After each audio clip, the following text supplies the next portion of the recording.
मोंगरा, इसकी सुगंधी मुझे वृंदावन की याद दिलाती है। कहीं भी मोंगरा यदि मिल जाए, मोंगरा का पुष्प हो, इसकी सुगंधी आते ही मुझे ये, चाहे कहीं मिले, लेकिन इसकी सुगंधी लेते ही मुझे वृंदावन की याद आती है।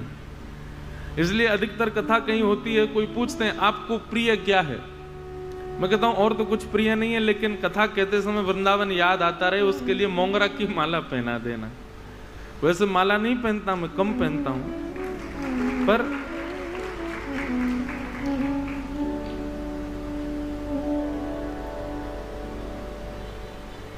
हवा नहीं आ रही, हवा की आवाज गूं गूं गूं हो रही है।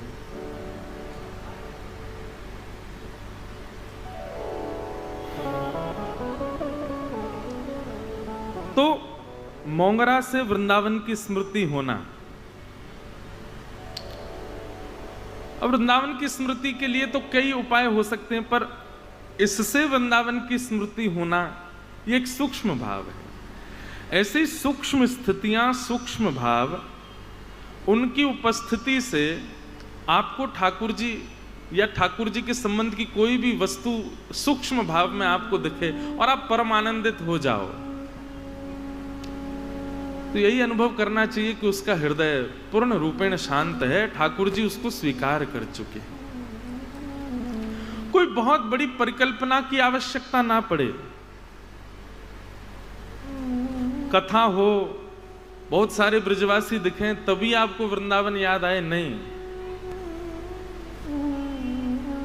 कोई तनिक सा भी वृंदावन का स्पर्श कराने वाला भाव, अपने गुरु का स्मरण कराने वाला भाव, ठाकुर जी की स्मृति कराने वाला भाव, वह भी यदि सामने प्रस्तुत हो जाए, उसको देख करके आपको परम आनंद, परम शांति, परम सुख का अनुभव हो, तो ये आपके शांत हृदय और भगवत स्वीकार हृदय का एक प्रमाण है।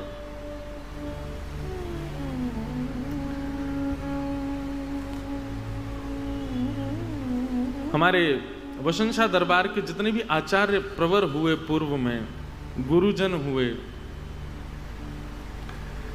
उन सबका दर्शन करके परम शांति का अनुभव होता है। ऐसा लगता है कि कैसे जब ये रहे होंगे तो परम शांत अवस्था में रहे होंगे। आज उनका दर्शन करके हमको इतना सुख मिलता है, तो सोचो जब वे रहे होंगे, जब वे पूर्ण रूपेण प्रत्यक्ष विराजमान रहे होंगे, तब उनकी उपस्थिति से कितने लोगों का कल्याण रहा होगा। उनके चित्र मात्र देख करके, उनके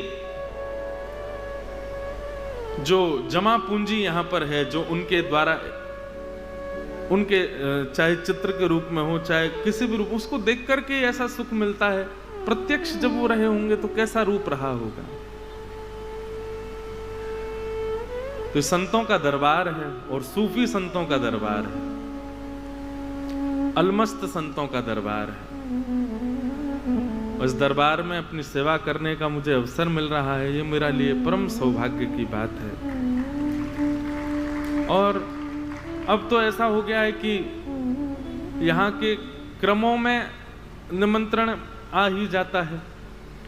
ये तो वार्षिक उत्सव है ही, जो बड़ा उत्सव वर्ष भर का होता है नवंबर के महीने में, उसके लिए भी साईं पहले से एक्साइटमेंट रहता है उनको कि अब आप कहाँ हो उस समय। और संभवतः इस बार का जब उत्सव है यहाँ पर, तब मेरी बंबई में ही कथा है, तो साईं तो बड़े खुश हो गए।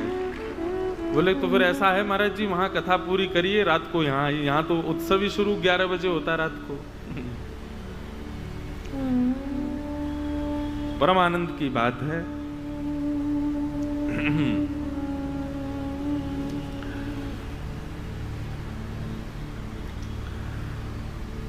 आज कथा का तृतीय दिवस, हम आप सब लोग उसमें प्रवेश करें। कल हम लोग एक बात पर चर्चा करते करते कथा विश्राम किए थे कि सवै पुंसां परो धर्मो यतो भक्तिर अदोक्षजे अहैतुक्य प्रतिहता ययात्मा संप्रसीदते। अहैतुक्य प्रतिहता, कल भी इसी विषय पर ही चर्चा चल रही थी कि न विच्छिन्न होने वाली भक्ति ये हमारे चित्त में कैसे व्यवस्थित हो। और इसके विषय में कल चर्चा ये हुई थी कि जो बार बार हमारी भक्ति फ्लक्चुएट होती है, कभी ज्यादा हो जाती है, कभी कम हो जाती है, कभी मध्य हो जाती है, ये बार बार जो फ्लक्चुएशन है ना, आपका बीपी बढ़े कम हो, गिरे ज्यादा हो, या फिर शुगर भी फ्लक्चुएट होता हो, ये फ्लक्चुएशन ज्यादा खतरनाक है। इससे अच्छा तो एक ही स्थिति में रहो, या तो शुगर हाई ही रहे, ब्लड प्रेशर हाई ही रहे, या लो ही रहे। लेकिन कभी लो कभी हाई ऐसा होता होगा तो निश्चित है कि बहुत जल्दी अटैक पड़ सकता है। ठीक वैसे ही भक्ति में या तो एक रास्ता रहे, अगर कम हो रही है तो कम ही रहे, फिर बढ़े ना। लेकिन कम होने के बाद फिर बढ़ती है, और फिर बढ़ती है तो ऐसी बढ़ती है कि सबसे वैराग्य हो जाता है। और जब बढ़ने पर आती है तो महाराज लगता है कि अब सब छोड़ दें, और जैसे ही उस स्थिति में पहुंचते हैं फिर अचानक गिरावट आ जाती है। ये जो फ्लक्चुएशन है ये खतरनाक है। और इस फ्लक्चुएशन का कारण, ये जो ऊपर नीचे उतार चढ़ाव जो भक्ति में आते हैं, इसका कारण केवल और केवल एक हो सकता है, और वो है वैष्णव अपराध। जरूरी नहीं है आप किसी से मिलो तब उसका अपराध करोगे तो आपकी भक्ति में दिक्कत होगी। नहीं, आप कई बार मन में सोच लेते हैं किसी के बारे में। वृंदावन के कोई संत हैं, वृंदावन के कोई वैष्णव हैं, वृंदावन के कोई भक्त हैं, आपने घर बैठे बैठे स्वप्न में या फिर घर बैठे बैठे विचार किया कि पहले तो उनका भाव मुझे बड़ा बढ़िया लगता था, पहले तो मुझे उनकी बातें बढ़िया लगती थी, अब ऐसा भाव नहीं रहा। आपने चित्त में विचार किया नहीं, तुरंत आपको वैष्णव अपराध लग जाएगा। इसलिए भैया इससे बचो। और इससे बचने का एक उपाय भी हमने कल बताया था। उपाय केवल एक है, जब आपको दिखे कि फ्लक्चुएशन शुरू हो गया है, भक्ति अब उतार चढ़ाव कर रही है बार बार, तो क्षमा मांगो, सबसे क्षमा मांगो। जिस वैष्णव को मिलो उससे क्षमा मांगो। हमारे उल्लासनगर के लोग थोड़े से उर्दू अल्फाज बोलते हैं, तो आज कई लोग मिलने आए मुझसे, कहे महाराज जी माफी दे दो। मैंने कहा अच्छा माफी दे दो, यहाँ की भाषा थोड़ी उर्दू अल्फाज हैं तो माफी दे दो। हमारे यहाँ के क्षमा, महाराज जी क्षमा कर दो। क्षमा भगवान की पत्नी का नाम। दो पत्नी है भगवान की, रमा और क्षमा। और क्षमा किसको कहते हैं? पृथ्वी को कहते हैं। अच्छा एक बात और बताऊं, मन में एक भाव आया, कोई व्यक्ति ऐसी सिचुएशन में फंस जाए कि उसको वैष्णव ना मिल रहे हो, वो क्या करे? तो सबसे बढ़िया तरीका है, भूमि पर ही सब विद्यमान है, भूमि को ही प्रणाम कर लो, भूमि से ही क्षमा मांगो। ये तो आप नित्य कर सकते हो। ऑफिस में हो, दफ्तर में हो, कॉलेज में हो, निश्चित है वहां तो वैष्णव ज्यादा दिखेंगे नहीं, पर कोशिश करो उनमें भी वैष्णव ढूंढो। भक्त का यह भी लक्षण होता है कि वो जबरदस्ती वैष्णव ढूंढता है किसी ना किसी रूप में। जैसे हमारी दृष्टि कैसी हो गई है, हम किसी को भी देखते हैं तो सबसे पहली दृष्टि उसके ललाट पर जाएगी, माथे पर, थोड़ा बहुत पता चले कैसे भी कि वैष्णव है कि नहीं। दूसरी दृष्टि उसके कंठ पर जाएगी कि कहीं कंठी माला है कि नहीं। तीसरी दृष्टि उसकी दोनों भुजाओं पर जाएगी। इन तीन स्थितियों में कहीं ना कहीं तो वैष्णवता छुपी होगी। अगर वो नैष्ठिक वैष्णव है तो, ठाकुर जी का है तो। किसी ने मुझसे प्रश्न किया, महाराज जी वैष्णव वैष्णव बहुत बोलते हो आप, ये वैष्णव का मतलब क्या होता है? मतलब जो गले में कंठी नहीं पहनते, तिलक नहीं लगाते, हाथों में कुछ भी धारण नहीं करते, भगवत संबंधी भाव, वो वैष्णव नहीं है? भाई देखो, जिस प्रकार पतिव्रता नारी विवाह होने के बाद या तो उसके माथे पे सिंदूर दिखेगा, या गले का मंगलसूत्र दिखेगा, या हाथों में खूब सारी चूड़ियां दिख जाएंगी, या पैरों में पाजेब, और जो स्वरूप है हमारे भारत में पतिव्रता नारी का, वो कहीं ना कहीं से दिख जाती है, तो पता चल जाता है कि ये विवाहिता है। वो बात अलग है कि अब इतना ही ज्यादा उसके अंदर मतलब मॉडर्नाइजेशन हो गया है कि नहीं नहीं, इन सब के बिना ही पहचानो कि मैं पतिव्रता हूं, तो फिर बहुत मुश्किल है। ठीक वैसे ही वैष्णव के श्री अंग पर, उसका वैसे तो अंग है, लेकिन जब वैष्णव आभूषण वो धारण कर लेता है तब उसका श्री अंग हो जाता है। ठाकुर जी उस अंग में कहीं ना कहीं तो विराजमान है, उससे पता चल जाता है वो वैष्णव है। और वैष्णव को ढूंढो, उसको प्रणाम करो। लेकिन यदि वैष्णवों के अभावग्रस्त भूमि पर आप हो, ऐसी जगह हो जहां वैष्णव नहीं है, तो क्या करें? और सबसे सुंदर है, भूमि को प्रणाम करो। और भूमि को प्रणाम करते समय मन में ये चिंतन करो कि मैं समस्त संत वृंदों के चरणों में प्रणाम कर रहा हूं। समस्त वैष्णव, वृंदावन में जितने वैष्णव हैं वो सब भी इसी भूमि पर हैं। अयोध्या के जितने वैष्णव हैं, भारतवर्ष के जितने भी वैष्णव हैं, सब इस भूमि पर ही हैं। मैं सबको दंडवत करता हूं, मैं सबको प्रणाम करता हूं। आप जब भूमि को प्रणाम करते हैं तो इस भूमि पर, कभी गोस्वामी तुलसीदास जी भी घूमे हैं, इस भूमि पर भक्तिमती मीराबाई ने भी विचरण किया है, इस भूमि पर स्वयं नरसिंह मेहता भी विचरण कर चुके हैं। भूमि को प्रणाम करते हैं इस भाव से कि हम वैष्णवों को प्रणाम कर रहे हैं, तो भूमि के प्रणाम से भी आप वैष्णव अपराध से बच सकते हो। लेकिन भूमि को प्रणाम करने में एक चीज है जिससे आप वंचित रहोगे, आप दीन नहीं बन पाओगे, आपके अंदर दैन्यता नहीं आ पाएगी। क्योंकि दैन्यता तो तभी आती है जब आप किसी व्यक्ति को प्रणाम करते हो, वंदन करते हो। अच्छा, प्रणाम के हमने कई सारे रूप बताए हैं कथाओं में, यहां भी बताऊं। प्रणाम प्रयास कीजिए कि स्पर्श करके ना किया जाए। जरूरी नहीं है कि आप स्पर्श करके ही प्रणाम करो। प्रणाम कैसे होना चाहिए पता है? जैसे ही कोई दिखा जिसको आप प्रणाम करना चाहते हो, वो जहां दिखा वहीं उसी दिशा की ओर तुरंत वहीं दंडवत कर ले, इसको प्रणाम कहते हैं। ऐसा प्रणाम, प्रतीक्षा नहीं वो पास आ जाए, एक समीप आए। अब कई जगह अलग अलग होता है। मैं मध्य प्रदेश में कई स्थानों पर कथा करने जाता हूं, वहां व्यक्ति प्रणाम करते हैं और प्रणाम करके तब तक नहीं उठते जब तक उनको छू नहीं दो। वहां का नियम है कि जिसने प्रणाम के पहले उसकी पीठ पे थोड़ा थपथपाओ, तभी वो उठेगा, नहीं तो लेटा ही रहेगा। और सब जगह के अलग अलग हैं, पर मूलतः वास्तविक प्रणाम कैसा कि जैसे ही आपको दिखा कि सामने की गली से कोई वैष्णव आ रहे हैं जिनको आप प्रणाम करते हो, वो पहले जैसे ही प्रथम दृष्टि उनकी पड़े, आपकी दृष्टि उन पर पड़े, वहीं तुरंत ही प्रणाम कर लो। दूसरा, मार्ग अवरुद्ध करके प्रणाम नहीं करना चाहिए। कोई वैष्णव जा रहे हो, कोई भक्त वृंद जा रहे हो, उनका मार्ग रोक करके प्रणाम मत करो। कोने जाओ वहीं से प्रणाम करो।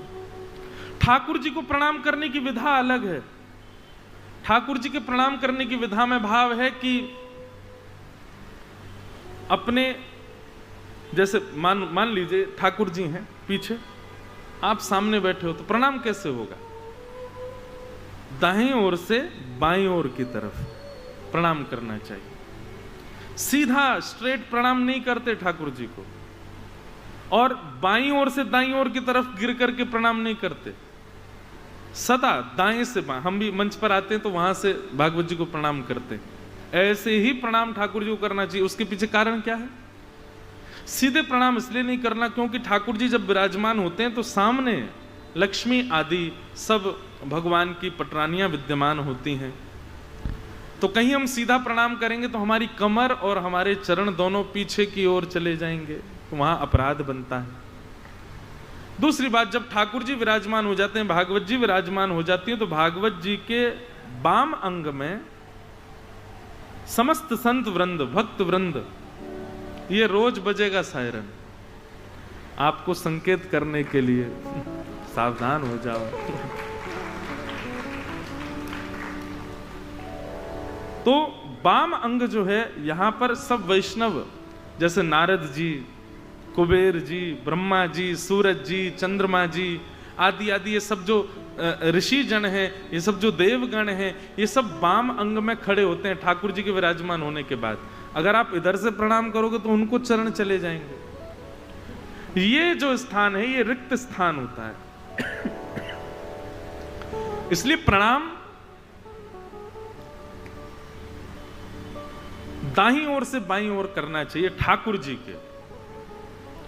और संत वृंदों को तो आप कभी भी प्रणाम करो, बस 2 चीजों का ध्यान रखो, मार्ग अवरुद्ध मत करो और दूर से प्रणाम करो, दूर से वंदन करो। तीसरी बात, प्रणाम उसी को करना चाहिए जिसके प्रति नतमस्तक अपने आप आपका चित्त हो रहा हो। देखा देखी प्रणाम नहीं करना चाहिए, जब वो कर रहे हैं सब कर रहे हैं मैं भी कर लूं, नहीं। जब लगे कि हाँ नहीं, चित्त अपने आप कह रहा है कि नहीं प्रणाम करो, तभी प्रणाम करो। तो भैया वैष्णवों को प्रणाम करने से क्या होता है? दीनता आती है, दैन्य भाव आता है। और एक बात, एक हाथ से कभी प्रणाम नहीं करना चाहिए, पुण्य खत्म हो जाते हैं। एक हाथ से माता पिता गुरुजन बड़े लोग किसी को भी एक हाथ से कभी प्रणाम नहीं। और कोई अगर करता भी है आप टोका कीजिए, बोले नहीं दोनों हाथ से करो, एक हाथ से प्रणाम नहीं। जो आपने पुण्य किए हैं वो सब खत्म हो जाएंगे, धीरे धीरे क्षीण हो जाते हैं।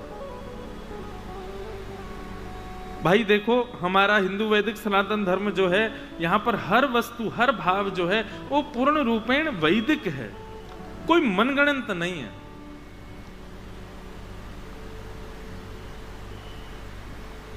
पूरा सर झुकना चाहिए, पूरे हाथ झुकने चाहिए, दंडवत होना चाहिए। षष्ठ अंग, 6 अंग हमारे पृथ्वी को स्पर्श करें तब साष्टांग प्रणाम होता है। और लेट करके सीधा प्रणाम, उसको दंडवत प्रणाम, डंडे के भांति सीधे लेट जाओ, प्रणाम। बहुत सारे प्रणाम है भैया, इन सब प्रणामों को किया करो। प्रणाम करने से क्या होता है? वैष्णवों को प्रणाम करने से, कान पकड़ के क्षमा मांगने से, ये जो फ्लक्चुएशन है ना भक्ति में, कभी बहुत ज्यादा कभी बहुत कम कभी मध्यस्थ, खत्म होता है। एक बार की बात है, एक बार कुछ संत जन संकीर्तन कर रहे थे, नगर संकीर्तन, और उनके नगर संकीर्तन को ना जाने कितने लोग देख रहे थे अपनी अटारियों पर चढ़ करके। तभी एक गली में होकर के संकीर्तन जा रहा था, संकीर्तन करते हुए जा रहे थे संत वृंद।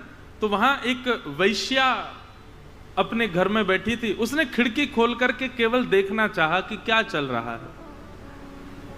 और उन संतों के उस उत्ताल नृत्य को देख करके, उनके सुंदर भाव को देख करके, वो जैसे उछल उछल करके नाच रहे थे और महामंत्र की ध्वनि गा रहे थे, वो मृदंग की ध्वनि, वो करताल का स्वर, और उन लोगों का ये उन्माद नृत्य देख करके उस वैश्या को पता नहीं क्या हुआ। उसी क्षण उसके नेत्र बंद हो गए और वो दौड़ करके नीचे आई, और उन संतों के निकल जाने के बाद उनकी जो चरण रज थी वहीं लेटने लगी, वहीं प्रणाम करने लगी, अपने सर्वांगीण अंग को वहीं लिटा करके मानो उनकी चरण रज को अपने तन पर लपेटने लगी। एक संत ने वो दृश्य देख लिया, उसके नेत्रों में आंसू देख करके वे संत उसके पास गए, जाके बोले क्या बात है, तुम ऐसी क्यों हो रही हो? बोले महाराज आप लोगों का ये कीर्तन और नृत्य देख के मुझे नहीं पता, मुझे कुछ हो गया है। क्या चाहती हो? तो उसने कहा मेरी बस एक ही इच्छा है कि मेरे पास जितना धन है, मेरे पास जितना भी मैंने आज तक कमाया है, मेरे पास जो भी आभूषण है, वो सब मैं आप लोगों को दे दूं या ठाकुर जी की सेवा में लगा दूं। ये उस काल की बात है जब वृंदावन में श्री गोविंद देव प्रभु प्रकट हुए थे। श्री गोविंद देव जी, संतों ने आज्ञा की, बोले अभी अभी वृंदावन में नए नए ठाकुर जी स्वयं प्रकट हुए हैं, श्री गोविंद देव जी। उनको वज्रनाभ ने वर्षों पूर्व बनाया था, फिर भूमिगत हो गए, अब प्रकट हुए हैं। आप जाकर के श्री गोविंद देव जी की सेवा में यह भाव अर्पित कर दो। वैश्या ने जाकर के वृंदावन में गोविंद देव जी के पुजारी जी से कही।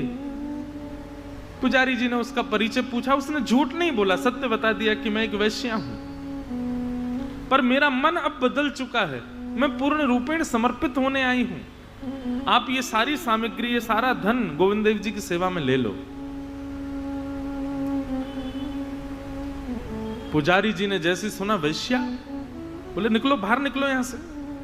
और मंदिर से बाहर करके महाराज पूरा मंदिर धोया, उसको पूरा स्वच्छ करने लगे। बोले कहां से चले आते हैं पता नहीं लोग, तुम तो यहीं से दर्शन करो, भीतर नहीं आ, तुम्हारे यहाँ की वस्तु हम ठाकुर जी को थोड़ी देंगे। बंधु यही वैष्णव अपराध है। आप अपने से ज्यादा सबको श्रेष्ठ मानो, आप स्वयं को किंचित भी श्रेष्ठ मान करके और किसी को अश्रेष्ठ मानते हैं, यह वैष्णव अपराध है।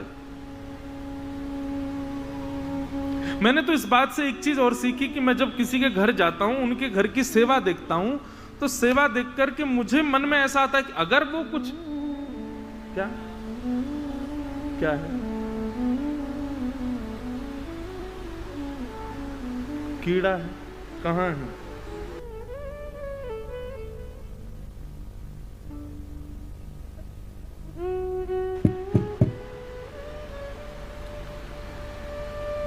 बोलो वृंदावन बिहारी लाल की। भैया कथा में आने वाले यत्र प्रविष्टो सकलोपि जंतु आनंद सच्चित घनताम उपैति, कथा में जो कोई भी आ जावे और व्यासपीठ पे आ गए तो समझो ये तो कोई किशोरी जी की सखी होगी। हमारे पूज्य नाना जी एक बात कहते थे, बोले लाला तो ये पता श्रोता कहाँ पुण्य करें पूर्व जन्म में जैसे वो श्रोता बन जाए। मैंने कहा जी नाना जी बताओ। तो नाना जी हमारे कहते, बोले ये जितने भी श्रोता है ना, ये या पूर्व जन्म में क्या पुण्य करके आए कि इस जन्म में इनको भागवत सुनने को मिल रही है। तो नाना जी कहते, पूर्व जन्म में ये निश्चित ही कोई गांव घर में रहे होंगे और वह गांव घर में कभी कोई रसिक संत, सूरदास जी हैं, मीराबाई हैं, गोस्वामी तुलसीदास हैं, कुम्मन दास जी हैं, नंददास जी हैं, चीत स्वामी जी हैं, ऐसे ऐसे बड़े बड़े संत, उनकी कभी दृष्टि पड़ गई होगी आप लोगों के ऊपर, और उनकी दृष्टि पड़ने का यह प्रभाव हुआ कि उनकी दृष्टि से जो पुण्य आपको मिला, उस पुण्य को आप इस जन्म में कथा सुनकर के स्वीकार कर रहे हो, पा रहे हो, प्राप्त कर रहे हो। तो मैंने कहा नाना जी और वक्ता ने ऐसा क्या पुण्य किया कि वो आज कथा का वक्ता बन गया। तो नाना जी हमारे कहते, बोले पूर्व जन्म में कहीं कथा भई होगी और उस कथा में भागवत जी का भोग लगा होगा और उस मीठे भोग के ऊपर चेंटी आकर के बैठ गई होगी, उस चेंटी को किसी ने हटा दिया होगा, हटाने में वो चेंटी मर गई होगी। तो कानों से तो उसने कथा सुनी, जीभ से रस चाख लिया और दोनों को पान करते हुए प्राण त्यागे, अंते यामति सागति, अगले जन्म में वही वक्ता बन करके आ गए। समझ में आई बात? मतलब पूर्व जन्म में कानों से कथा सुन रहे होंगे और जीव से प्रसाद पा रहे होंगे, तो जीव से रस ले रहे हैं, कानों से रस ले रहे हैं, दोनों लेते समय प्राण त्याग दिए होंगे। उसी का प्रभाव हुआ कि इस जन्म में तुम वक्ता बन गए। और पंडित जी ने जो कीड़ा आके हटाया है, ये 100 वर्ष बाद इस दरबार में कथा करने आएगा। ये जरूर व्यास जी बनेंगे, क्योंकि वैसे तो जीवित ही हैं, लेकिन कथा तो सुन रहे थे और वो भी इतनी पास से सुन रहे थे, व्यास मंच से ही सुन रहे थे, तो उनका पुण्य तो कुछ बना होगा, इस पुण्य का प्रभाव होगा, वो कभी ना कभी तो वक्ता बनेंगे। ऐसे हमारे पूज्य नाना जी विनोद में कहा करते, जब वास्तविकता तो ये कोई शास्त्र बात नहीं है, लेकिन बड़े लोगों की बातें शास्त्रीय ही होती हैं। हमारे वृंदावन में कोई सेठ गए और सेठ जी जाकर के हलवाई से कहने लगे, राम राम राम राम, तुम्हारी मिठाइयों में कितनी मक्खियां भिनभिना रही हैं। हलवाई बोला, ओ सेठ जो मक्खी ना है। बोले तो कौन है? बोले ये किशोरी जी की सब सखियां हैं, प्रत्यक्ष आंख के प्रसाद तो पाना सके, हमारी मक्खी बन के आई है प्रसाद पावे। भैया ये वैष्णव का स्वभाव है, वो हर स्थिति में भगवत संबंध ही देखता है, चाहे जो हो जाए आपके साथ में, अच्छा हो बुरा हो भला हो, आप हर उस भाव में ठाकुर जी के संबंध की ही चर्चा करो। ऐसा इसलिए हुआ होगा, ऐसा इसलिए हुआ होगा, उसमें कोई संसारी चर्चा नहीं, भगवत चर्चा। ये नियम बनाइए, कभी भी कोई अनहोनी हो, कभी भी कोई होनी हो, उसमें कभी भी ये विचार मत करो कि संसार का कोई प्रकल्प है, निश्चित ही ठाकुर जी की ऐसी इच्छा होगी इसलिए ऐसा हो रहा है। ऐसी विचारधाराएं मन में लाया करो, उससे संसार के विकार से बचे रहोगे। तो तो यही वैष्णव अपराध है। अब उस वैश्या ने तो रुदन करना प्रारंभ किया, यमुना जी के तट पर बैठी बैठी रोती रही। 3 दिन तक अन्न जल ग्रहण नहीं किया। गोविंद देव जी स्वप्न में प्रकट हो गए और पुजारी जी से जाकर के कहा, बोले हम तुमको कहते हैं हम तुम्हारी सेवा स्वीकार नहीं करेंगे यदि तुम अभी इसी वक्त उस वैश्या को लेकर के नहीं आए और उसके द्वारा प्रदत्त जो धन स्वर्ण और जो सामग्री है उनको मेरी सेवा में नहीं लगाया तो। तुरंत पुजारी जी दौड़े दौड़े गए, उस वैश्या के सब सामग्री लेकर के आए, ला करके उनको ठाकुर जी की सेवा में प्रस्तुत किया। भगवान ने कहा इसी की झारी बनवाओ, इसी के लोटा बनवाओ, इसी के सब पात्र बनवाओ, उन्हीं में मेरा भोग लगाया करो। एक तरफ ठाकुर जी का स्वभाव है और एक तरफ हमारा स्वभाव है। ये हम भेद दृष्टि क्यों रखते हैं? ये भेद दृष्टि ही वैष्णव अपराध है और यहीं से ही हमारी भक्ति में ये ऊंच नीच आना प्रारंभ हो जाती है।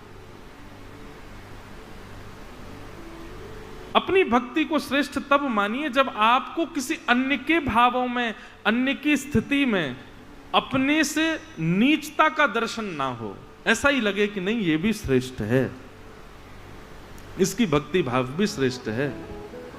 तो मैं कह रहा था, मैं किसी घर की सेवा देखता हूं ना तो मुझे लगता है कि अगर कुछ अपराध है तो बता दो, लेकिन अगर सामान्य सेवा चल रही है तो ज्यादा बीच की बुआ मत बनो, वहां बता के कि ऐसा करो, नहीं ऐसा नहीं, ऐसा करना चाहिए तुमको, अरे ये तो गलत है, ऐसा नहीं है, ये करो।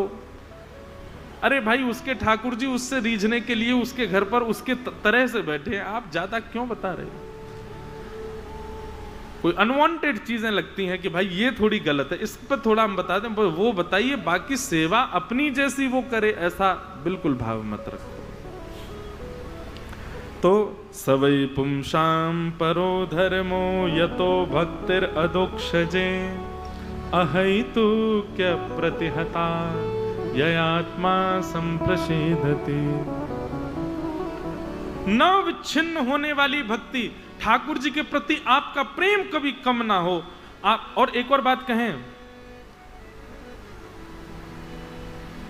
ये प्रेम केवल ठाकुर जी के प्रति कम नहीं होगा ऐसा नहीं है, गुरु के प्रति भी सदा वैसा ही रहेगा, ठाकुर जी के प्रति भी सदा वैसा रहेगा, लीला के प्रति भी सदा वैसा रहेगा, धाम के प्रति भी सदा वैसा रहेगा। कई बार ऐसा होता है कि हम सेवा तो खूब भाव से कर रहे हैं पर धाम के प्रति हमारी निष्ठा कम हो जाती है।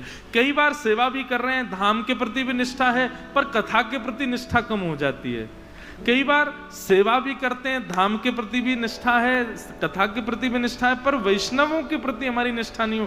ये सारी निष्ठाएं एक रस रहें, उसके लिए कभी कोई वैष्णव अपराध मत करो। यही एकमात्र कारण है जिससे आपकी भक्ति उथल पुथल हो जाती है, और कोई कारण नहीं हो सकता। तो न विच्छिन्न होने वाली भक्ति करो। एक पद हमारे पूज्य पिताजी महाराज कथा में गाया करते हैं, बहुत सुंदर भाव है। दाता तेरा मेरा प्यार कभी ना बदले, दाता तेरा मेरा प्यार कभी ना बदले, तेरा मेरा प्यार कभी ना बदले,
झुकाता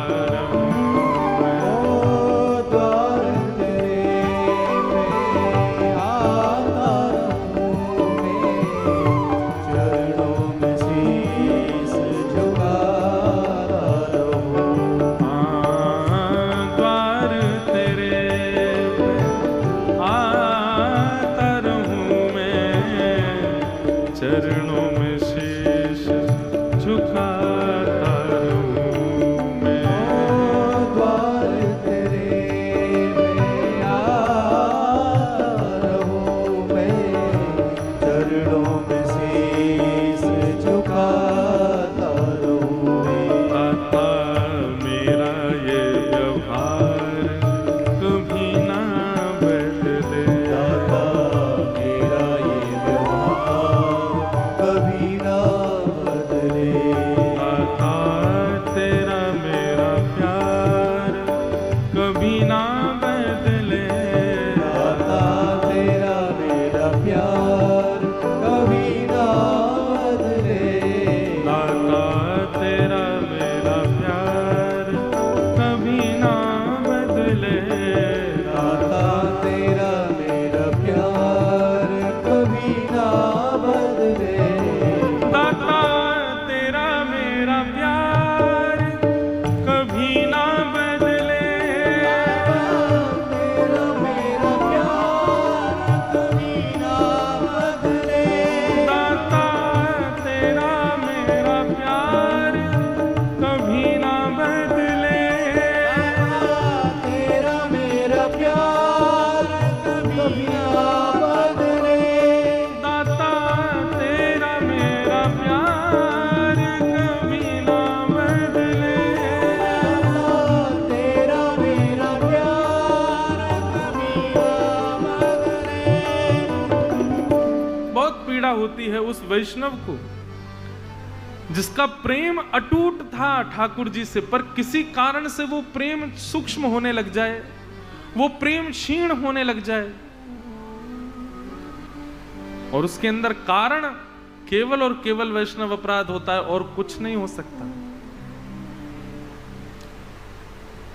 इसलिए बंधुओं, कभी भी अनुभव हो ऐसी भक्ति में न्यूनता का, तुरंत अपने आप को संभालिए और किसी वैष्णव को चिंतन करके पृथ्वी को प्रणाम करो, वैष्णव को प्रणाम करो, क्षमा मांगो, तुरंत क्षमा मांगो।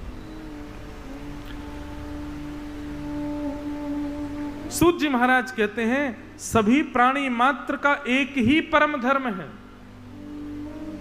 अहैतुक्य प्रतिहता। अहैतुकी भक्ति, अहैतुकी भक्ति मतलब न कम होने वाली भक्ति, यही हमारा परम धर्म है। खास करके हम भक्तों का हमारा प्रेम हमारे गुरु के प्रति, हमारे पूर्वजों के प्रति, हमारे ठाकुर के प्रति नित्य बढ़े।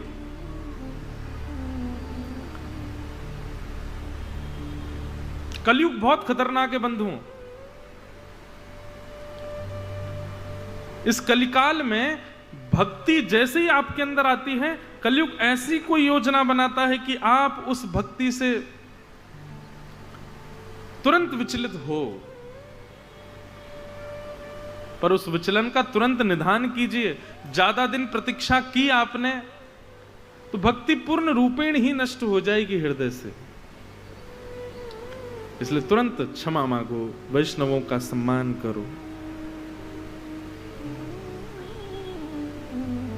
कि धर्मस्य यापवर्गस्य नार्थोऽर्थायोपकल्पते नार्थस्य धर्मैकान्तस्य कामो लाभाय स्मृतः। किसी कारण से की जाने वाली भक्ति श्रेष्ठ नहीं है, ठाकुर जी उसको स्वीकार नहीं करते हैं। इसलिए अकारण ही कोई भक्ति का भाव चित्त में होना चाहिए, किसी कारण से नहीं। अपने गुरु के दरबार पर या फिर किसी भी तीर्थ धाम में, वृंदावन में कभी किसी कारण से मत जाइए, अकारण जाइए, बिना किसी कारण के जाओ, तभी वो प्रेम का स्वरूप कहलाता है। और यदि किसी कारण से हम अपने गुरुद्वार जाते हैं या फिर भगवत धाम जाते हैं या तीर्थों में जाते हैं, तो कारण से की जाने वाली भक्ति वो श्रेष्ठ नहीं, वो पुण्य के अंतर्गत आ जाती है, वो भक्ति रूप नहीं रहता उसका फिर। इसलिए कहा गया धर्म कैसा है, बोले अपवर्ग है, पवर्ग नहीं है। धर्म का रूप कैसा है, बोले अपवर्ग है। इस प्रकार सूत जी महाराज यहां प्रवचन कर रहे हैं, तभी उन्होंने भगवान के अवतारों का वर्णन किया और उसके पश्चात श्रीमद् भागवत की रचना का भाव बताया। भागवत की रचना क्यों की गई? इदं भागवतं नाम पुराणं ब्रह्म संहितं उत्तम श्लोक चरितम चकार भगवान ऋषि। श्री वेद व्यास जी महाराज ने भागवत की रचना की, और किस कारण से की? मानव कल्याण के लिए। कलयुग में मानवों की बुद्धि बड़ी दूषित होने वाली है। कैसे होंगे कलयुग के लोग, उसके विषय में यहां बताया गया है। तो यहां लिखा है कि अश्रद्धा नात्रिसत्वान् दुर्मेधान् हसितायुषः दुर्भगांश जनानां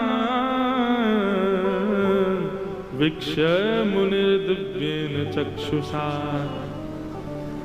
वेद व्यास जी महाराज ने अपनी दिव्य दृष्टि से देखा। क्या देखा? सबसे पहली बात, कलयुग के लोगों में क्या है? बोले अश्रद्धा।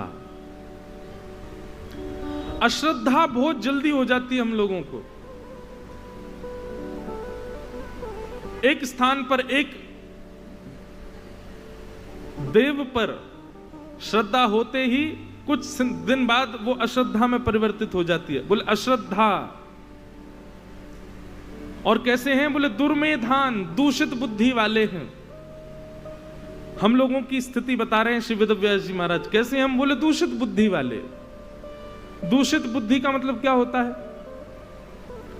बुरा नहीं मानिएगा, पर हमारी बुद्धि कैसी है? अगर हम एकांत में थोड़ी देर भी नेत्र बंद करके कुछ चिंतन करने का प्रयास करें तो हमारी बुद्धि में दूषितता ही आती है, दूषितता ही दिखती है। दुर्मेधान, दूषित बुद्धि वाले हैं। दूषित बुद्धि के कई लक्षण बताए गए हैं। दूषित बुद्धि का लक्षण क्या है? दूषित बुद्धि का एक लक्षण यह है कि आपका भला चाहने वाला व्यक्ति आपको अपना शत्रु के समान दिखने लगे। जो आपको आपका हित बताता है, जो आपको आपकी अच्छाइयां, आप कैसे सुधरो ये बताता है, ऐसा व्यक्ति आपको शत्रु के समान दिखता है और उसका आप परित्याग कर देते हो। ये दूषित बुद्धि का लक्षण है। अच्छा, क्या होता है कि व्यक्ति अपने अवगुण स्वयं जानता है। उसको पता है कि मेरे अंदर कितने अवगुण हैं, और जिन अवगुणों को वो जानता है वो उनको छुपाता है। लेकिन फिर भी किसी को पता चल जाए कि इसके अंदर ये अवगुण है, तो वो व्यक्ति उसको बोल देता है, सुनो भाई, तुम बुरा नहीं मानना, तुम्हारे अंदर ये कमी है। और वो कमी सुनते ही हमको वो व्यक्ति बुरा लगने लग जाता है। आपका भला चाहने वाला, आपका शुभ चिंतक, आपको भलाई बताने वाला, आपके बुराइयों को स्पष्ट कर देने वाला व्यक्ति आपको अपने निंदक के रूप में दिखने लग जाए, अपने शत्रु के रूप में दिखने लग जाए, समझ जाओ ये दूषित बुद्धि है। दूषित बुद्धि वाले का दूसरा लक्षण क्या है? वो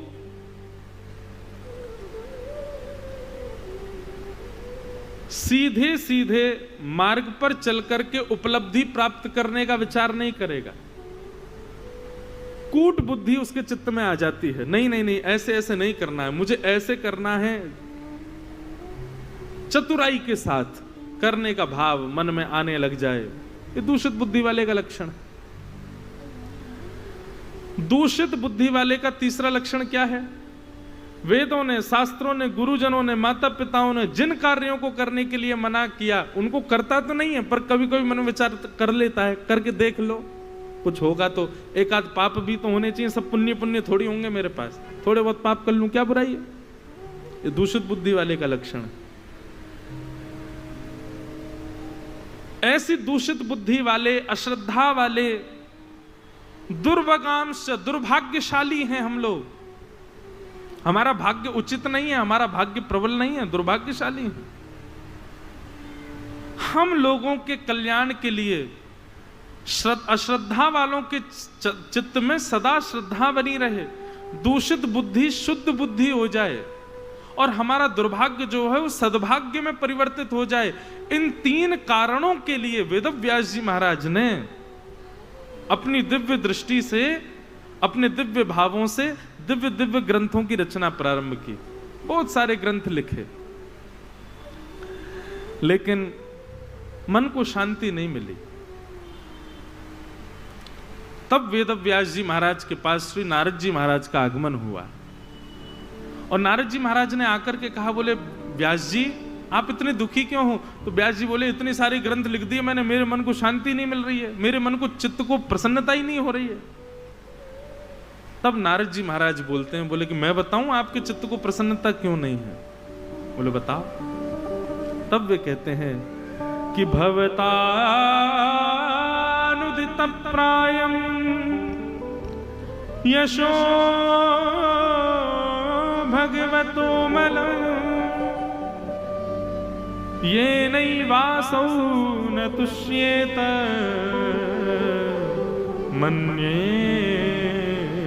तद्दर्शनम खिलम। बहुत ध्यान से सुनिएगा।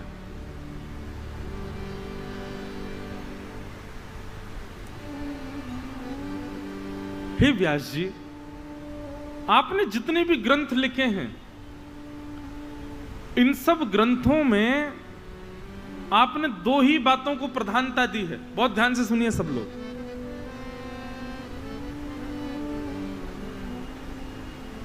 किसी व्यक्ति ने मुझसे कहा, बोले महाराज जी आप अपनी पूरी कथा में 20 बार बोलते हो, बहुत ध्यान से सुनो, बहुत ध्यान से सुनो। क्यों सुनो? ये बात मैं ही नहीं बोलता हूं, स्वयं श्री सुखदेव जी महाराज भी कहते हैं, सावधान तय श्रृणु। बोले कथा कैसे सुनो? बोले बहुत सावधानी से सुनो, एक एक शब्द सुनो, ना जाने कौन से शब्द में आपके किस प्रश्न का उत्तर हो, आपकी कौन सी शंका का समाधान हो जाए, इसलिए बहुत सावधानी से सुनो।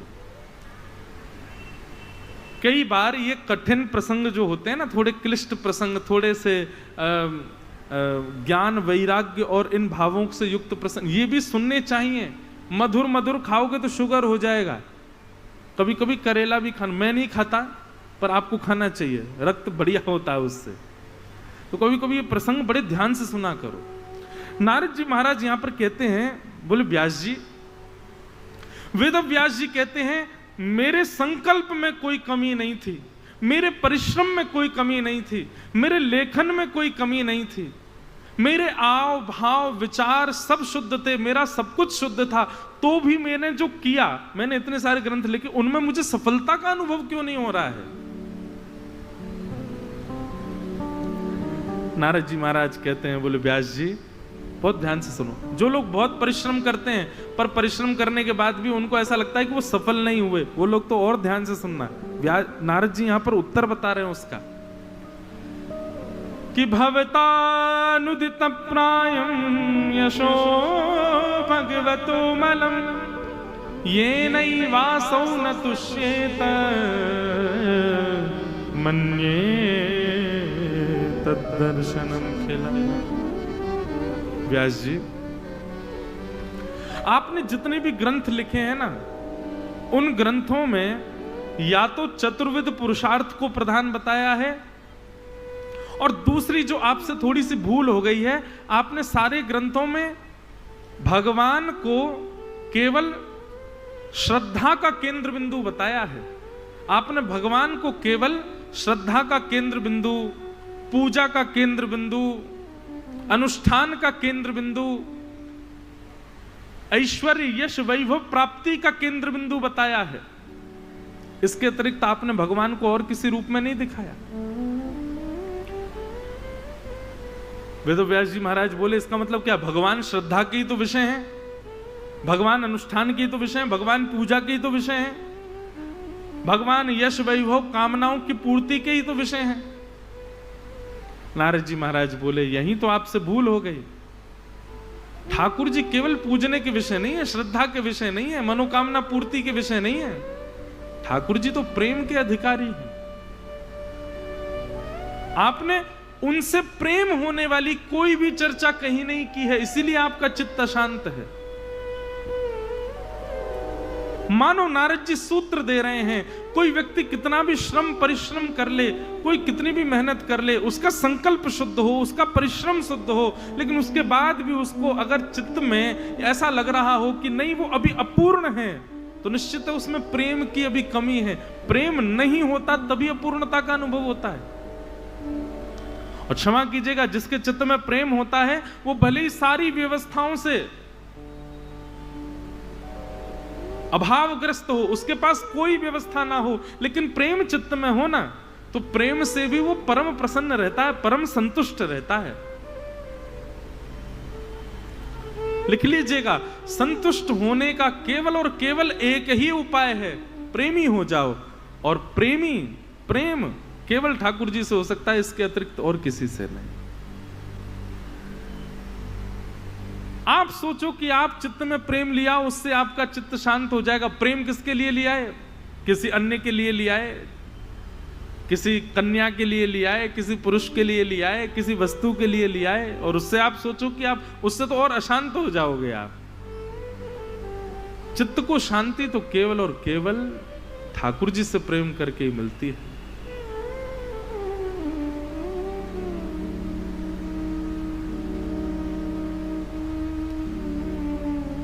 मेरो मन अनंत कहाँ सुख पावे, मेरो मन अनंत कहाँ सुख पावे, मेरो मन अनंत कहाँ सुख पावे, मेरो मन अनंत कहाँ सुख पावे, मेरो मन अनंत कहाँ सुख पावे, मेरो मन अनंत कहाँ सुख पावे। सूरदास जी का भाव है, जैसे उड़ जहाज को पंछी, जैसे उड़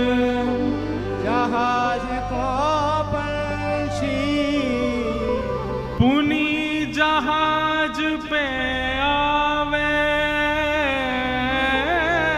पुनी जहाज पे आवे, अनंत कहाँ सुख पावे, मेरो मन अनंत कहाँ सुख पावे। हम सब जहाज से उड़े पंछी, और जहाज क्या है? श्री कृष्ण। बंधुओं, आज आप कथा में बैठे हैं, आप वृंदावन से प्रेम करते हैं, आप वृंदावन से आने वाले ब्रजवासियों से प्रेम करते हैं। इसका मतलब है कि आपका पूर्व संबंध ठाकुर जी से है, आप ठाकुर जी से मिले हुए हो पहले। बस अपने किसी अपराध के कारण या अपने किसी पूर्व जन्म की क्रिया के कारण इस संसार में भटक गए हो, इस संसार में डूब रहे हो, इस संसार में घूम रहे हो। मैं इस बात को स्पष्ट रूप से कहता हूं कि यदि किंचित भी एक बार भी आपको श्री कृष्ण या कृष्ण से संबंधी कोई वस्तु प्रिय लग गई हो, तो ये बात निश्चित मान लीजिएगा कि आपका पूर्व का संबंध है ठाकुर जी के साथ। किसी अपराध या किसी पाप के कारण आप संसार में भटक गए हो। बस जिस समय कृष्ण से संबंधी वस्तु प्रिय लगे, उसी समय सब छोड़ छाड़ करके दौड़ पड़ना कृष्ण के पास। सूरदास जी कह रहे हैं, कमल नयन को छाणी महात्म, कमल नयन को छाणी महात्म, और देव को ध्यावे, और देव को ध्यावे, परम गंग को छाण पियासो, परम गंग को छाण पियासो, दुर्मति कूप खनावे, दुर्मति खनावे। श्री कृष्ण को छोड़ करके अन्य के प्रति मन ले जाना। यहां पर अन्य के प्रति मन ले जाने का मतलब आप किंचित भी ये मत ले जाना कि मैं किसी अन्य देव को पूजने या प्रणाम करने को मना कर रहा हूं। भाई, काम भी देव है, हर देवता पूजने का अधिकारी नहीं होता, हर देवता पूजने योग्य नहीं होता, कई देवों से बचा भी जाता है। श्री कृष्ण को छोड़कर के अन्य देव के प्रति आकृष्ट होना, यह तो वैसा ही मानिए जैसे कि परम प्यासा व्यक्ति गंगा जी को छोड़कर के कुआं का पानी पीने जा रहा है। परम गंग को छाड़ पियासो, पियासो परम गंग को दुर्मति कूप खनावे, दुर्मति कूप खनावे। मेरो मन अनंत कहाँ सुख पावे, मेरो मन अनंत कहाँ सुख पावे। सूरदास जी महाराज कहते हैं, जिन मधुकर अंबुज रस चाख्यो, मधुकर अंबुज रस चाख्यो, क्यों करिल फल खावे, करिल फल खावे।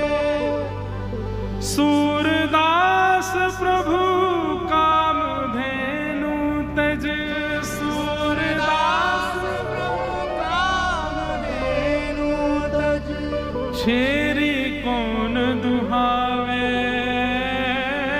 छेरी कौन दुहावे।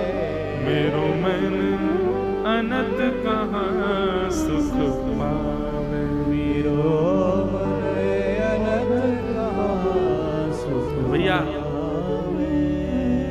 हम पहले ही सावधान कर दें, श्री कृष्ण की शरणागति लेने से पहले टर्म्स एंड लॉज समझ लीजिएगा। अगर आपको इन्होंने स्वीकार कर लिया, आप इनको स्वीकार करो, कोई बड़ी बात नहीं है, क्योंकि जब आप इनको स्वीकार करोगे तो उसके बाद भी आपको अन्य अन्य वस्तु प्रिय लग सकती हैं, पर कहीं इन्होंने आपको स्वीकार कर लिया तो आपको अनंत कहीं सुख नहीं मिल सकता। आप अपने घर के ब्याह शादियों में भी जाओगे तो वहां पर भी आपको लगेगा राम राम राम राम, मैं कहाँ आ गया, अरे इससे बढ़िया तो वृंदावन ही चले जाते, एक दिन व्यर्थ कर दिया, वहीं जाकर के श्यामा शाम की लीला का दर्शन करते।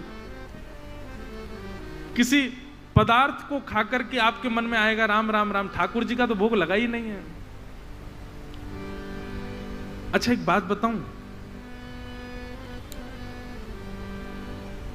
हमारे ब्रज में एक संत हुए श्री रसिका पागल बाबा, बहुत अच्छा गाते थे। अभी 13 जून से हमारी कथा है गोवर्धन में, और उन्हीं के शिष्य हैं, बहुत अच्छा गाते हैं, हमारे ब्रज के रस को खूब गाते हैं, श्री चित्र विचित्र जी महाराज, वो ही कथा करा रहे हैं। वो एक प्रसंग मुझे सुना रहे थे कुछ दिन पहले रसिका पागल बाबा का। बोले महाराज जी, एक बार हमारे गुरुजी ने एक छोरा आयो, वह छोरा से कही, ले रे ये लड्डू अभी अभी बने हैं, इन लड्डू को बिहारी जी को भोग लगाया। तो बालक लड्डू लेकर के गया और महाराज बिहारी जी के मंदिर घूम के 2-2.5 घंटे में लौट करके आया। तो बाबा ने वहां से पूछी, बोले कि अरे छोरा भोग लगाया हो ब्रजभाषा में? बोले हाँ बाबा भोग लगा दिए। बोले ला प्रसाद दे मुझको। तो लड्डू जो भेजे थे भोग के लिए वो हाथ में लेकर के जैसे ही उन्होंने पाए, प्रथम भाव मुख में रखते ही बोले सच्ची सच्ची बताइयो तेने कैसे भोग लगाया हो ठाकुर जी को? बोले बाबा भोग लगा दियो बिहारी जी को। तो बाबा तो क्रोध में भर गए, हाथ पकड़ लियो, बोले तू झूठ मत बोला मुझे, मुझे सच बता तेने कैसे भोग लगाया हो। अब वो बोले बाबा मैंने भोग लगाया। तो महाराज वो खड़े हो गए, बोले तू नहीं बतावे को सच? मुंह को स्वाद आ गयो है, मेरे जीव में जाते ही मुंह को पता चल गई है कि बिहारी जी को भोग नहीं लगो है, सही सही बता तेने कैसे भोग लगाया हो। बोले बाबा मंदिर में बहुत भीड़ हती, अब मैंने सोची आगे जाऊं तो कैसे भोग लगाऊंगा और फिर भोग लगा के देऊ दूंगा तो इतनी भीड़ है मैं वापस कैसे लूंगा। तो मैंने तो दूर से लड्डू को ऐसे पात्र खोल करके वहीं से बिहारी जी को दिखा दिया, हे बिहारी जी भोग लगा दो, और वहीं तुलसी मिल गई, वो तुलसी पधरा के मैं तो ले आया हूं। बाबा के नेत्र सजल हो गए, बोले आज शाम को तेरो भी ऐसे ही भोग लगाऊंगा, मैं दूर बैठ जाइए, दूर से थाली दिखाई दूंगा, ले यही रही रोटी, ये रही चावल, ये रही दाल, ये रही सब्जी, खा ले बेटा पेट भर गो तेरो, तेने भोग ना लगाया।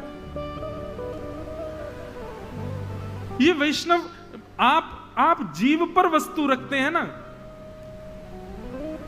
आपका नहीं पता मुझे अपने वृंदावन के संतों, मुझे खुद का भी पता है। हमारे एक पंडित जी आप उनसे कभी पूछ लेना, जब प्रसाद पाते हैं तो मैं जो जो सब्जियां आती हैं, वैसे तो हमारे रसोइया रहते हैं साथ में, वो ही बनाते हैं, ठाकुर जी का भोग लगता है। पर कई बार जिनके यहाँ रुकते हैं तो उनके यहाँ एक अलग से रसोई चल रही होती है सबकी, वहां से कई बार सब्जी आ जाती है। पाते ही मैं टोक देता हूं, ये हमारी रसोई की नहीं है और ये ठाकुर जी ने भोग नहीं लगाई है। वो इसी बात की चिंता में, इनको कैसे पता चल जाता है कि ठाकुर जी को भोग नहीं लगा है। उसका स्वाद ही अलग हो जाता है। जब आप वैष्णव भक्ति में परिपूर्ण हो जाते हैं ना, तो आपके ठाकुर जी का अधरामृत आपको स्वाद आने लग जाता है भोग के अंदर, और आपको पता चल जाता है कि ठाकुर जी का भोग लगा है कि नहीं। जगन्नाथपुरी का प्रसाद आप आज पाइए, 10 साल बाद पाइए, वही स्वाद रहेगा, बदल ही नहीं सकता, क्योंकि महाप्रभु नित्य भोग लगाते हैं। उनके अधरामृत का रस है, वहां कोई मसालों का रस नहीं है, वो नींबू का रस नहीं है, वहां किसी अन्य वस्तु का रस नहीं है उसमें, वो ठाकुर जी का अधरामृत है, इसलिए सम ही रहेगा। आप नाथ द्वारा जाइए, नाथ द्वारा का मोहन थार आज खाइए, 10 साल बाद खाइए, एक सा रहेगा। आप वृंदावन जाइए, वृंदावन में राधा रमन जी की कुलिया आज खाइए, 20 वर्ष बाद खाइए, एक सी रहेगी। वो स्वाद चीनी का नहीं है, वो स्वाद खोए का नहीं है, वो स्वाद दूध का नहीं है, वो ठाकुर जी के अधरामृत का है। वो सम ही रहता है, उसमें कभी परिवर्तन नहीं आता। ऐसे ही बंधुओं, यह भी एक तरीका है पहचानने का कि ठाकुर जी आपका भोग स्वीकार कर रहे हैं कि नहीं। हर हफ्ते एक वस्तु बार बार बनाओ। आज आमरस का भोग लगाओ, चख करके देखो, अगली बार भी वैसा ही आमरस बनाना। अगर स्वाद में परिवर्तन दिखे, समझ जाना आज ठाकुर जी ने भोग नहीं लगाया। अब ये भी हो सकता, पहचान कैसे करें कि पहले नहीं लगाया होगा, अब लगाया हो तो फिर तीसरी बार देखना। स्वाद देखो, जीव और नाक ये बड़ी बलवान है। नासिका को आई सुगंधी 20 वर्ष बाद भी नाक पहचान जाती है कि ये सुगंधी मैंने कभी तो ली है। और ऐसी जीव का स्वाद है, वो आज यदि आपने लिया, 20 वर्ष बाद भी आप लेंगे, आपको पता चल जाएगा कि ये स्वाद पहले आ चुका है। स्वादों से भी पता चल जाता है ठाकुर जी का अधरामृत है कि नहीं, ठाकुर जी का भोग है कि नहीं। परंतु स्वादिगर लोग, चटोरे लोग इस चीज में फेल हो जाएंगे। प्रेमी ही पास होगा इसमें, प्रेमी ही पहचान पाएगा कि भोग लगा है कि नहीं। कोई चटोरा यदि सोचे कि मुझे पता चले ठाकुर जी का भोग है कि नहीं, वो तो उसको, आपको यदि प्रसाद पाते ही ये पता चल जाता है कि इसमें हींग पड़ी है, तो आप अभी प्रेमी नहीं हो ठाकुर जी के। आपको पाती पता चल जाता है नींबू पड़ा है, आपको पाती पता चल जाता इसमें ये मसाले पड़े हैं, आपको पाते ये अनुभव हो, हाँ ठाकुर जी का मधुर अधरामृत पड़ा है इसमें, तो अभी एक सम है। तो मेरो मन अनत कहाँ सुख पावे, जैसे पंछी उड़ जहाज से पुनि जहाज को आवे, मेरो मन अनंत कहाँ सुख पावे। और कहीं आपको सुख नहीं मिल सकता। आप ठाकुर जी के, हमारे वृंदावन की भोरी सखी गाती हैं, ऐसो दुख दीजो हिय माही, बिन पद कंज छटा दृग देखे कोई सुहावे नाही। जब तक श्यामा श्याम के दर्शन नहीं हो जाए, जब तक अपने गुरुदेव का स्मरण नहीं हो जाए, जब तक अपने प्रिया लाल को देख ना लो, तब तक कोई तुमको भाई ना। इसीलिए पहले ही सावधान कर रहा हूं, भक्ति मार्ग में आने से पहले सावधान हो, ऐसे हो जाओगे बिना ठाकुर जी को देखे कोई भाएगा नहीं। बस्ती छोड़ एकांत बिठावे, बातन सो घबराही, भोरी ऐसे दुख बिन प्यारी, जीवन व्यर्थ गवाही, ऐसो दुख दीजो। बहुत भाव। तो नारद जी महाराज कहते हैं, व्यास जी आपका चित्त इसलिए प्रसन्न नहीं है क्योंकि आपने जितने भी ग्रंथ लिखे हैं उनमें धर्म लिखा है, अर्थ लिखा है, कामनाओं की पूर्ति लिखी है, मोक्ष लिखा है, पर प्रेम का वर्णन नहीं किया है। इसीलिए आपका चित्त अशांत है। इसलिए हे वेदव्यास जी, ऐसी कोई ग्रंथ की रचना करो, ऐसा कुछ लिखो जिसको सुनने पढ़ने के बाद में ठाकुर जी प्रिय लगने लग जाएं, ठाकुर जी से प्रेम होने लग जाए, ठाकुर जी अपने लगने लग जाएं। भगवान भगवान जैसे ना दिखें, भगवान श्रद्धा के अधिकारी केवल ना दिखें, भगवान केवल पूजा सुबह शाम घंटी हिलाओ बस इतने तक सीमित ना रह जाएं, ठाकुर जी अपने हो जाएं, ठाकुर जी से प्रेम हो जाए, ठाकुर जी की चिंता हो, ठाकुर जी का विरह हो, ठाकुर जी से मिलने की आशा हो। जिस प्रकार एक सामान्य इंसान दूसरे इंसान से प्रेम भाव रखता है, जो कि प्रेम है ही नहीं, वो प्रेम श्री कृष्ण के प्रति हो, ऐसी कोई ग्रंथ की रचना करो, तब आपका मन शांत होगा। क्योंकि भैया आप जब प्रेम का ही वर्णन नहीं करोगे, मानव प्रेम ही नहीं कर पाएगा श्री कृष्ण से, तो अपने मूल तत्व से बिछड़ जाएगा, और बिछड़ते ही पुनरपि जननम पुनरपि मननम पुनरपि जननी जठरे जैनम। मीराबाई कहती हैं, गिरधर जन्म जन्म रासाथी, गिरधर जन्म। मैं कितनी बार सिद्ध करूं कि हमारा इस जन्म का प्रेम नहीं है श्री कृष्ण से। हम पहले मिल चुके हैं ठाकुर जी से, वो कभी ना कभी तो हम पर अनुग्रह किए हैं, कभी ना कभी तो एक झलक उनकी दिखी है हमको। इसीलिए इस जन्म में भी हम कथा सुन रहे हैं, इस जन्म में भी हम वृंदावन जा रहे हैं, इस जन्म में भी हमारा प्रेम उनसे है, क्योंकि उनसे हमारा संबंध तो है। गाओ भाव से, गिरधर जन्म जन्म रासाथी, गिरधर जन्म जन्म रासाथी। भोजन बहुत अच्छे बने हों लेकिन थाली बढ़िया नहीं है तो आनंद नहीं आता। भगवान ने कान तो दिए, कान में बाली नहीं है तो फिर बढ़िया नहीं लगता कान। कीर्तन मन मुताबिक हो, कथा प्रसंग के मुताबिक हो, अच्छा हो, ताली नहीं हो तो सुख नहीं मिलता है। जिनको ये बात, जिनको मेरी इस बात पर विश्वास हो कि हाँ हमारा पूर्व संबंध है श्री कृष्ण से, करताल बजा के गाओ, भाव से गाओ, हाँ स्वीकार करो कि हमारा पूर्व संबंध है श्री कृष्ण से। गिरधर जन्म जन्म रासाथी, गिरधर जन्म जन्म रासाथी, गिरधर जन्म जन्म रासाथी, गिरधर जन्म जन्म रासाथी। ओ आए नाय बिसरू में दिन राती, ओ आए नाय बिसरू में दिन राती,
सकल जग झूठा झूठा